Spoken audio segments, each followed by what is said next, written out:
Hello and welcome to Screwfix Live. We're approaching the halfway point of our week, which is packed full of EFL guests answering your questions and playing some rather entertaining games as well, involving ping pong balls, a Screwfix catalogue, and a few cups. All will be explained in just a moment. We will have our Product of the Year awards, as well as some fabulous giveaways as well. So make sure you stay tuned with us right here for the next half hour.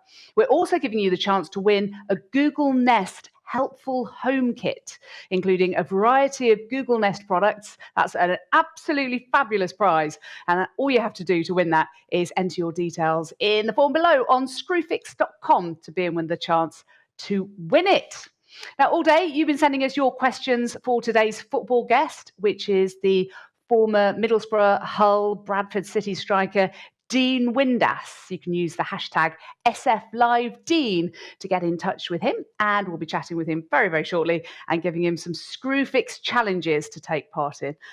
So that will be a boatload of fun. We've already had a load of fun with a couple of guests this week in Lee Hendry and in Paul Dickoff as well. Now, we've been travelling the country. We've been visiting Screwfix stores. We've been challenging electricians against plumbers in our back of the net penalty shootout competition. They've been showing us their skills from the penalty spot, and every day this week we've been challenging the plumbers and the electricians. And yesterday it was the Sparkies yet again who came out on top. So that's 2 out of 2 victories for them. And it's about time the plumbers pulled their spanners out, wrenched themselves back into the competition and raised their spirit levels. Sorry, couldn't resist. Now, if you want to join in, message us using the hashtag SFLivePlumbers. If you think they are going to get back into it by winning today's Glasgow penalty shootout, or if you think it's going to be a hat trick for the electricians, then use the hashtag SFLiveElectricians, and we will see if you win or not, because we'll be selecting 5 winners completely at random to win today's top product of the year. And that product of the year, by the way, will be revealed very shortly in this programme. Right, let's bring in our football guest from the EFL for today. He is the former Hull, Bradford, Middlesbrough and Aberdeen striker, Dean Windass. How are you, Dean? I'm very good, thank you. Good to see you. Now, unlike some of our football guests this week, you have some very practical hands-on experience and have probably used a number of Screwfix products before in your time. You're quite handy, aren't you, with a hod carrier, etc.?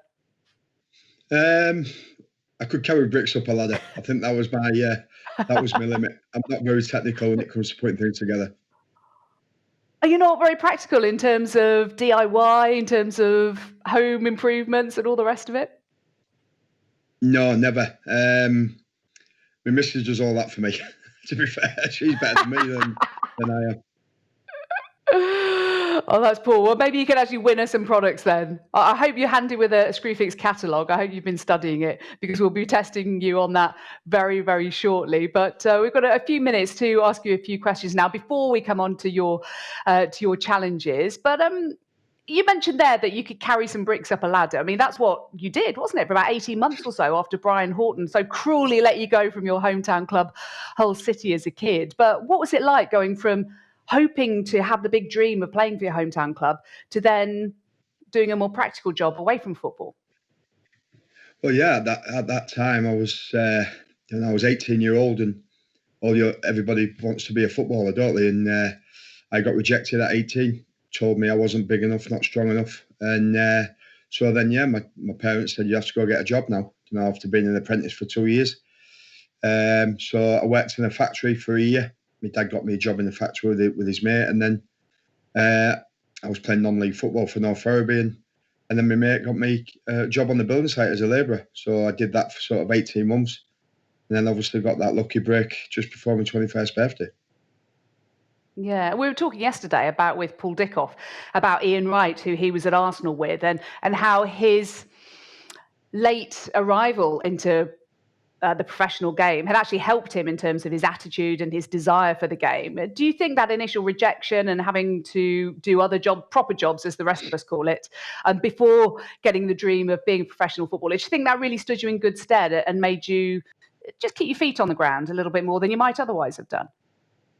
Yeah, I think obviously when I got the opportunity under Terry Dolan at Hull City, it was a situation where it's not very nice in cold weather when you're on the building site at 7:30 till 4:30 in the night, and not earning that great deal of money really. And so I appreciated everything I got when I was a footballer, and I was determined not to go back to that building site. So I trained every day as though it was my last training session, and played every game as though it was my last game, because it goes very, very quickly. Unfortunately for me, I played for 20 years. And do you think that time on the building site actually helped you physically, bearing in mind that Brian Horton had said that you weren't physical and strong enough, which is quite hard to believe now, by the way? Yeah, I was a late developer, so it was just one of them situations where you've got to develop, and carrying bricks on your shoulders, and doing all the dirty jobs with big breeze blocks and carrying things like that. Obviously, then I started to develop, started to get stronger, and obviously when I was playing for North Ferriby, I started getting more physical, and that's how it came around really. So when Terry gave me that chance, I didn't want to throw it away. Yeah, I've had quite a few questions in for you, Dean. What about injuries? I think I know what the answer to this one might be, but what's the strangest injury that you ever had when you were a professional footballer? Well, I was pretty fortunate. I used to just pull my calves all the time, and because I got massive calves, so I used to pull my calves all the time. And then, but I remember having what was just before when we played at Wembley, about 9 weeks before, which I thought I had a DVT in my calf, but it was a Baker cyst in the back of my knee, which exploded. So as it exploded, all the blood rushed down to my calf. So my calf was like a rugby ball. So I had to go to the hospital, and obviously they thought I had a DVT, but when they found out it was a Baker cyst that exploded in the back of my leg, because they had like a cartilage operation, they must have got infected. So I thought I would be able to have injections in my stomach all my life, but fortunate, it was just a Baker cyst, and then I just to rest it. I had my leg up for about 7 weeks, so I couldn't physically put my foot down. So when I went to toilet, I'd have to go on crutches, and my leg would be dropped down, and all the blood would rush down. And it killed me, absolutely killed me. But I was out for about 7 or 8 weeks, and then I got back. And fortunate for me, I carried on playing. But I was quite lucky. I had a double hernia operation when I was younger, and I recovered after about 28 days. So I've been really lucky. Did you not hurt your back, though, just after you signed for Middlesbrough, picking your bags out the back of the car when you're supposed to be playing under Brian Robson, and you can play for a bit? Is that right? Yeah, I was supposed to make my debut against Newcastle, and me and Gareth Southgate was in the hotel together, sharing the room. And when you stand for a new club, you get a bag, you get a tracksuit, and I had a big coat as well, and the big coat was in the bag, but it was a boiling hot day, so I thought, well, I don't need my coat. I'll put the coat in my bag. I put my bag in the boot, and as I lifted over to reach to put my bag in the boot, my SI joint came out. So Terry Venables and Brian Robson had to ring the physio and say, look, see if they could crack me back out, and they couldn't crack it out. So unfortunately, I missed my debut, so I had to come all the way home, lay on the bed, and obviously, thankfully, we beat Newcastle 2-1. Alan Boxic scored 2 goals, but I was watching it from the TV, from my bedroom in the TV, and thinking, well, I should be playing now, but I was laid up with a bad back. That sounded pretty painful. But I've got to ask you, what was Gareth Southgate like as a roommate? Was he tidy? Did he make you tea? I imagine he was quite a good boy, wasn't he? Yeah, he was a nice lad, Gareth. Yeah, you would never have dreamed he'd go on to be England manager. I know that for a fact. But I've got a bit of OCD myself, so we're quite compatible, really. I think that we kept the room quite clean, but it was very sensible. Was Gareth? I was the idiot of the two of us. So, but no, he was just a gentleman, really. But why would you think he'd never go on to be England manager? It was just too. I think when he was captain, I remember him losing it once at half time when we played Everton away, and all of a sudden he just turned into a different man when he wasn't happy about what had gone on. I think we get beat 1-0 at half time. He comes in and just runs the riot act, really, when Steve McLaren was manager. So that's the first time I've ever seen him lose it. Apart from that, he's just a perfect gentleman, Didn't really say much in the change rooms, around the training ground. He'd speak to a lot of the young pros, but it was really, really quiet. So for him to get obviously to start his career as a Middlesbrough manager, and then getting the sack, and then coming back and being England under 21s, and then obviously got the full-time job. So he's doing a fantastic job. Yeah. You say he was mild-mannered and hardly ever lost the plot. It probably felt like losing the plot and ranting and raving after the last England camp he had when a couple of his young players went off and did something they really shouldn't have done. So you can imagine what was said behind closed doors, at least. But a few more questions for you. I've got to ask you about a goal that I was very lucky to see in the flesh at Wembley. Probably it's got to be your most famous moment, hasn't it? Your volley against Bristol City, which put your hometown club Hull into the Premier League. Tell us about that day. Yeah, it was just incredible. 2008, 12 years ago now, I think, and it was probably the best day of my life, really. Apart from my children being born, really. I think it's, a situation where Steve McLaren always used to say to centre forwards, one defining moment might win a game of football, and obviously that defining moment, I was 39-year-old. It was in the 39th minute. It was just ironic, really. And being a local lad as well, it was extra special because obviously all my family was there. The 30,000 Hull fans, which I said at the time I probably knew every one of them. So, but for to do that on that stage was just incredible and great for the football club as well and for the city.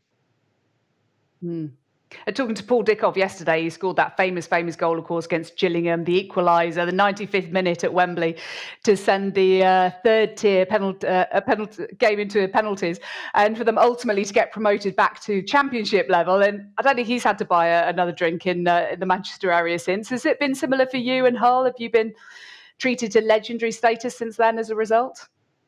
Yeah, a little bit. Obviously, being a local boy, I've just actually watched Dickie's goal on 403 on Sky. They show the repeats of the final. So I've just actually, before we come on the show, I've just watched Dickie's goal. And listen, it's one of them situations where you're getting beat 2-0, then they pull it back to 2-1, and then he scores in the 95th minute to go on to take it to penalty. So listen, it's an unbelievable day for you. I wouldn't like to be a loser in the playoff final, that's for sure. And I think the only biggest regret that I had was that, because all the emotions of it, and I didn't really speak or shake the Bristol City's hands because it was that manic, that you run into the fans at the end. And so I think there was a couple of lads who shook their hands, but I didn't get a chance, and it must be devastating to lose a playoff final. And but thankfully we won the game 1-0. Yeah, I think I can probably understand your reasoning at the time, in fairness. But yeah, a wonderful day for you. A few quick fire ones for you. Best player you ever played with? Alan Boksic, centre forward, Croatian, unbelievable. Left foot, right foot, good in the air, quick. So he's probably the best centre forward I've played with. Yeah, at Borough. Funniest character? Who I've played with? Yeah. Jimmy Bullard. Oh yes, yes. I think we can believe that. That's for sure. Yeah. Yeah, absolutely. Which character traits did you most like and dislike in a manager? I like that. Listen, I like managers who always sort of brutally honest with you. Good man management. I think in my career I played for 5 or 6 managers, and the only one I didn't get on well with was Alec Miller at Aberdeen. We just clashed. We just didn't see eye to eye with each other. So, but the man, I got on with everybody really. Roy Aitken, my manager at Aberdeen. Phil Brown, obviously at Hull. So it was a situation where Terry Dolan obviously give me the opportunity. So, I thank him for everything that I'd done really. But Alec Miller we just didn't see eye to eye with, and eventually I ended up leaving Aberdeen because of that.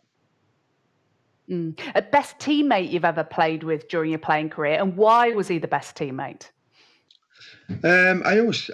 Listen, when you play in the Premier League, they're all good players, but I always go back to a lad who I played at Hull City with in Lee Paling. He played centre midfield, and he taught me a lot because when I signed pro, I was a midfield player. I wasn't a centre forward. It was only by chance that I played up front because we had injuries, and I played up front one night, and we won 2-0 against Plymouth. I scored 2 goals and never played in midfield again. So, but him as a midfield player to create chances for me was an unbelievable footballer. And not many people know Lee Paling is, but the people in Hull do because he was a great footballer. What was your most embarrassing moment on a football field? I went to take a corner and I kicked the corner flag, and the ball rolled about 3 or 4 yards in front of me, and then I couldn't touch the ball after that.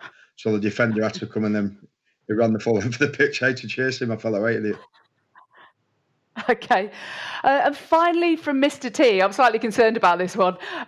What is the strangest request you've ever had from a fan? Strangest request? Wow. I get that many messages. I don't know. I do my videos every day. Strangest... I don't think I've had one, really. If you've not had anything dodgy, that's good. That's fine. No, no dodgy, no. And the trouble Nothing too unusual. You just get a load of videos.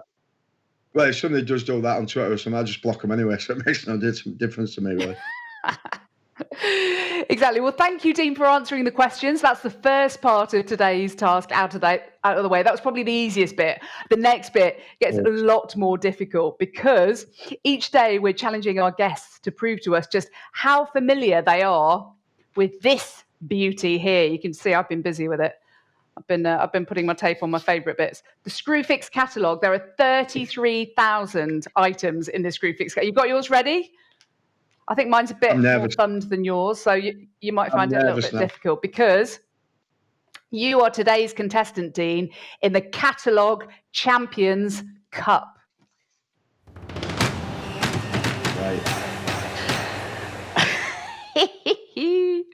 You're nervous. This is nothing like that day at Wembley against Bristol City, by the way. This is much, much harder.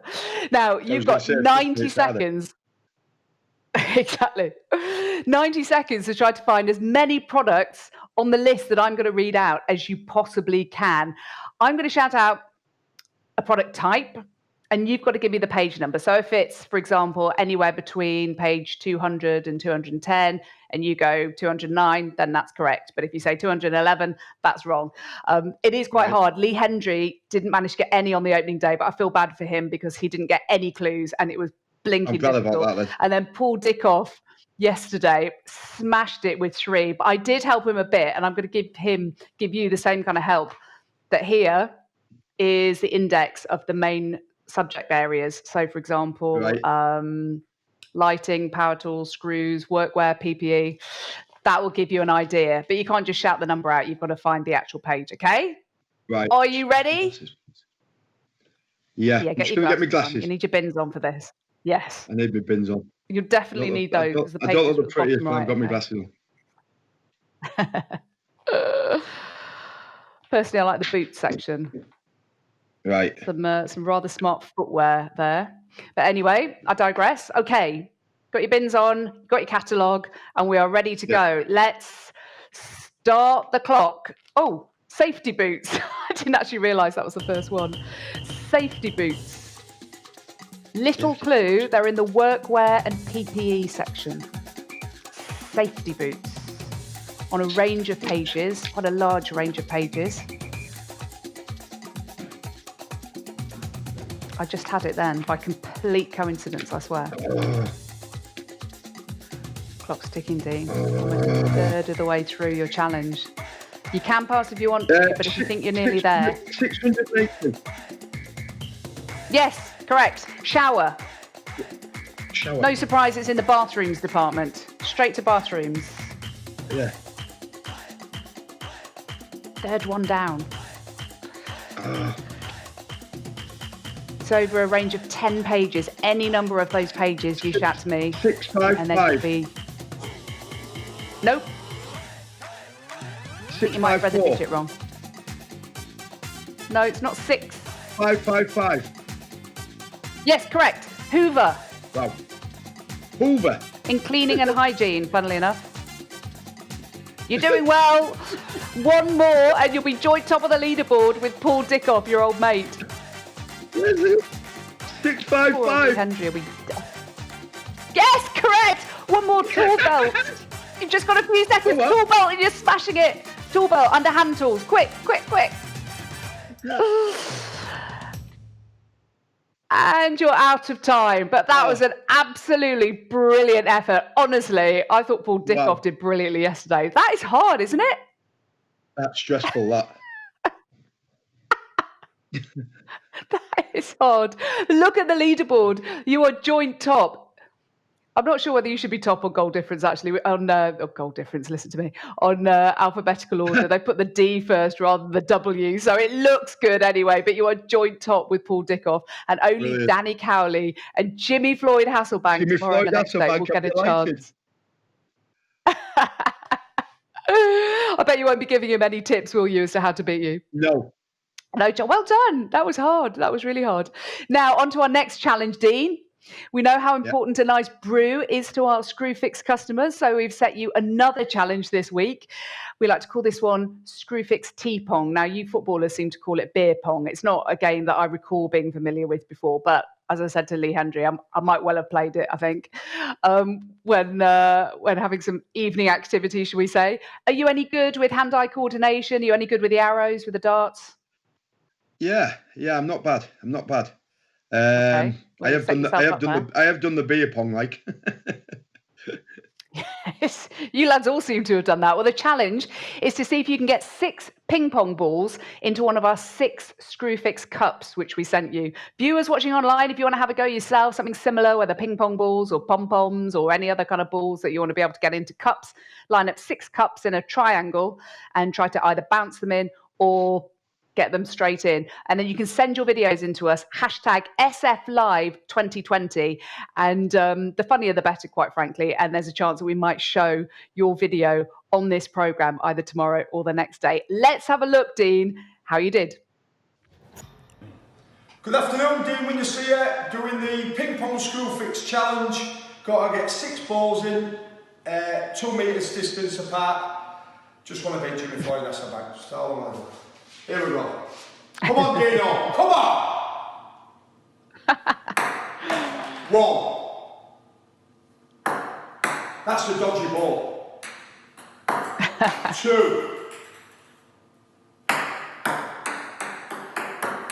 Oh, please, come on. 1 more. 3! Yes! I'll take 3! Smashed it. You enjoyed that, didn't you? I had a dodgy ball as well. I think it kept going to the right, this other ball.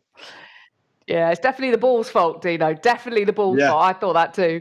Well, congratulations. You scored 3. So well done. So you've done 3 on your very difficult Screwfix catalogue challenge. And you scored 3 also in the tea pong. So well done you. Thank you so much for joining us. You've been great fun. Pleasure. You take care. I will see you soon. Dean Windass there, the former Hull City, Bradford and Middlesbrough striker, amongst other clubs, but really good value. Now, tomorrow it will be Danny Cowley's turn to have a go. He is the former Lincoln and Huddersfield town manager. So you can drop us a line then with any questions for him with hashtag SFLiveDanny, and you can have a guess if you like as to how many ping pong balls he'll manage to get into his cup and how many on the Screwfix challenge as well. Now, next up, we have our Product of the Year awards. Providing quality products to customers is quite clearly the most important thing for Screwfix, right? As you would imagine. And each year, some excellent products come to market that they really want to shout about and champion. So they managed to whittle down some of their best products to 5 for now. And today's category is the newcomer Product of the Year. Let's have a look at them.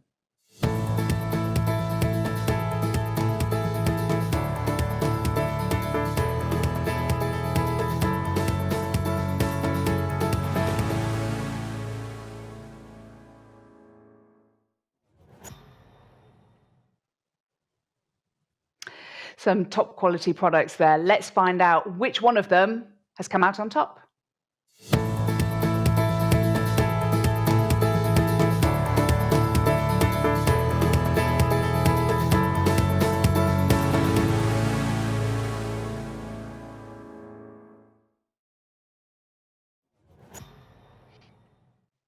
It was a Milwaukee Packout storage system is today's winner. Now, I said a little bit earlier on in the show that we've been traveling all over the country to the various Screwfix stores and pitting electricians against plumbers in our back of the net penalty shootout competition. We've seen some very interesting techniques so far, shall we say, in Yeovil and in Pontypridd. And this time we went to Glasgow to find out how they would get on in the penalty shootout. Now, you've been using the hashtag SFLivePlumbers if you thought that they were going to win, and SF Live Electricians if you thought they were going to win the penalty shootout. It was 2-0 to the Electricians before today, but will the Plumbers fight back in Glasgow? Let's see.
Never mind the technique of the penalty takers. What about the goalkeeping there? The goalkeeper seemed to be scared of the ball. What was that all about? Anyway, congratulations to the Plumbers. The fight back is on. They were 2-0 down. They brought it back to 2-1. They could yet overtake the Electricians if they win tomorrow and Friday. So join us then to find out who wins the back of the net competition from our Screwfix stores around the country. Now, we'll be picking 5 winners who guessed correctly that today the Plumbers would win, and we'll be contacting them shortly to send them today's product of the year, which is, of course, the Milwaukee Pack-Out Storage System.